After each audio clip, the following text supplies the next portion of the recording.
Chers amis, bonjour. Nous sommes le vendredi 22 décembre 2023. Il est 10h30. Quelques news de l'Arménie, de l'Artsakh et de la diaspora arménienne.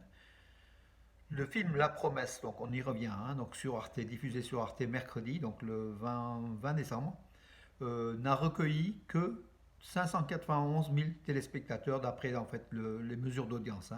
Ça représente 3,3% de l'audience, des audiences totales, du total des télévisions en France. Voilà. 3,3, c'est au-dessus de la moyenne d'Arte, mais bon, c'est pas un score non plus extraordinaire. C'est 591 000, pratiquement 600 000 téléspectateurs, alors que TF1 ou France 2 ont fait plus de 2 millions de téléspectateurs, même France 3. Voilà, ceci explique peut-être que la chaîne Arte est une chaîne confidentielle qui est moins regardée que les autres chaînes, la 1, la 2 ou la 3. Voilà, France 3. C'est peut-être pour cela, tout simplement parce que le film La Promesse de Terry George était un film extraordinaire. Et d'ailleurs, les critiques, enfin les retours, vos retours sont super bons. Et beaucoup d'entre vous l'ont enregistré, vont le regarder donc plus tard. N'ont pas regardé donc en direct sur Arte. Ça fait que donc le chiffre de 600 000 aurait pu être largement dépassé. Mais enfin, en tout cas, de toute façon, on ne fait pas la fine bouche. C'est quand même quelque chose d'important pour les Arméniens qu'Arte ait diffusé ce film, La Promesse, qui parle, c'est une histoire d'amour sur fond de génocide arménien, et c'est vraiment très bien raconté, très bien, surtout mise en image. Et il y a aussi une partie donc qui est empreinte donc de l'histoire du roman de Franz Werfel, Les 40 jours de Moussadar, où les Arméniens ont trouvé refuge sur la montagne de Moïse, le Moussadar, face à la Méditerranée, et qui ont été sauvés par des cuirassiers français, par des Français, voilà, en 1915. Voilà qui est dit. Donc, alors, l'église arménienne de Sodertalje en Suède, c'est à quelques kilomètres, quelques dizaines de kilomètres de Stockholm. Cette église arménienne a été vandalisée, donc pillée et vandalisée, donc par sans doute des voleurs euh, qui ont emporté des éléments pour revendre, sans doute, voilà, tout simplement. Euh, euh, même en Suède, donc comment dirais-je, la sécurité des églises n'est pas assurée de façon totale. L'Inde commencera à fournir des systèmes de défense aérienne, Akash à l'Arménie. Ce sont des missiles dans les mois à venir pour une commande de 600 millions de dollars. 600 millions de dollars, c'est énorme, c'est la moitié du budget de l'armée de défense de l'Arménie. Donc je ne sais pas si c'est véridique. En tout cas, c'est ce qui a été rapporté par Alpha News. Euh, Alpha News, pardon, et c'est l'agence ANI, donc indienne, qui a rapporté, donc, qui affirme que le système de missiles anti-aériens à courte portée, Akash, a été créé par l'Organisation indienne de recherche et de développement de la défense. Les premiers tests réussis ont eu lieu en 2007 et ce sont des systèmes qui marchent. Voilà. Il est prévu que les livraisons vers l'Arménie commenceront dans les mois prochains, a indiqué la source. Donc la source, c'est, je vous dis, une source indienne qui n'a pas été confirmée par le ministère arménien de la Défense. Voilà. Donc l'Arménie, on sait, c'est un secret pour personne. L'Arménie s'arme pas face à justement au couple turco-azéri qui menace les frontières de l'Arménie, de l'espace souverain de l'Arménie. L'Inde pourrait fournir d'ailleurs à l'Arménie des missiles de croisière Brahmos et des missiles balistiques parallèles. Donc en fait, c'est une nouvelle fois donc des journaux indiens qui rapportent. C'est le portail indien Defense Research Wing qui l'affirme. Donc l'Inde négocie la vente éventuelle de systèmes de missiles avec l'Arménie.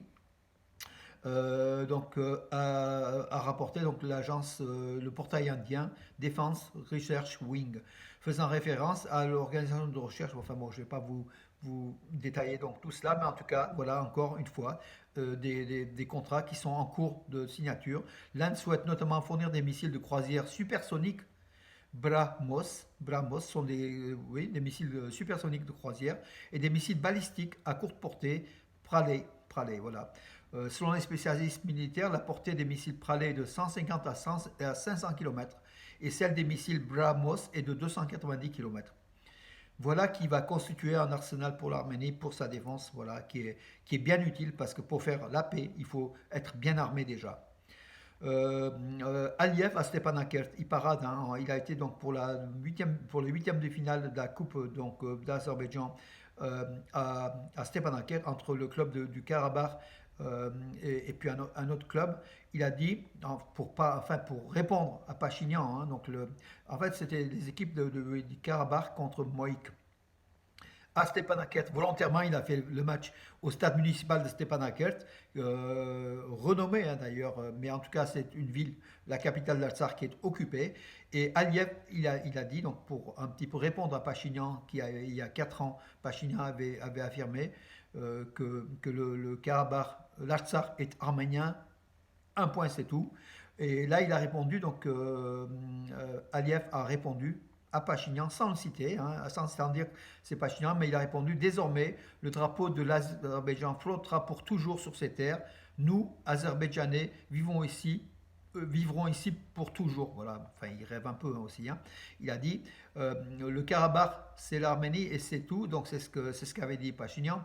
Et nous leur avons prouvé que le Karabakh est l'Azerbaïdjan. Voilà, donc il dit que le Karabakh est l'Azerbaïdjan pour répondre à Pachinian qui avait affirmé que l'Artsakh et l'Arménie, c'est tout. Voilà, c'est un petit peu la vengeance d'Aliyev contre Pachinian. Aliyev qui est victorieux sur ces terres donc arméniennes, avec l'appui de la Turquie, bien sûr. Voilà. Les 10 meilleurs sportifs d'Arménie donc, en 2023 donc, ont été publiés, ont été votés par un jury de journalistes et d'entraîneurs du monde sportif. Donc, dans les 10 premiers, il y a Arthur Alexanian, champion d'Europe de lutte gréco-romaine, médaille d'argent des championnats du monde 2023 et sans doute donc un des futurs. Il est médaille d'or olympique aussi à Rio 2016 et à Paris en 2024. Il tentera de gagner un second titre olympique. Il y a aussi le lutteur Malkhas Samoyan, Arman Andreasyan, Hovannes Bashkov, le boxeur. Voilà, la liste. Arthur Davetian, le médaille d'or du championnat d'Europe de gymnastique. Vasken Tevanian, encore un lutteur. Valastat Lalayan, un haltérophile. Voilà, ils sont 10 qui ont été choisis. D'ailleurs, il y a 10 hommes, hein, il n'y a aucune femme pour une première fois. Euh, voilà mes amis, donc la liste donc, et beaucoup de sportifs de Gumri, ils sont très forts les sportifs de Gumri, que je salue d'ailleurs, notre ami membre de l'association Arménia et puis député donc, à l'Arménie occidentale aujourd'hui, donc c'est notre ami, comment dirais-je, Simon Melkonian, voilà, originaire de Gumri, qu'on salue, c'est la seconde ville d'Arménie, hein, Gumri. Tout le personnel, tous les soldats de l'armée arménienne vont recevoir une prime en fait, de gratification en cette fin d'année. C'est ce qu'a déclaré le ministre arménien de la Défense, Soulen Pabikyan. Voilà, une bonne chose aussi. Hein. Voilà, je rebrosse un petit peu. Hein. Moscou œuvre à la conclusion du traité de paix entre Bakou et Erevan et la résolution des contradictions les plus aiguës. Donc Moscou essaye de rapprocher l'Azerbaïdjan de l'Arménie de l'Azerbaïdjan pour récupérer ces deux républiques sous sa protection et surtout sous sa domination, hein, il faut le dire. Voilà. L'importation du ciment en Arménie pour 6 mois a été donc à partir de janvier va être interdite voilà pour favoriser le ciment arménien. Donc le stock du ciment arménien est énorme et l'industrie aujourd'hui du bâtiment est très très demandeuse du ciment. Il y a de nombreuses constructions en Arménie.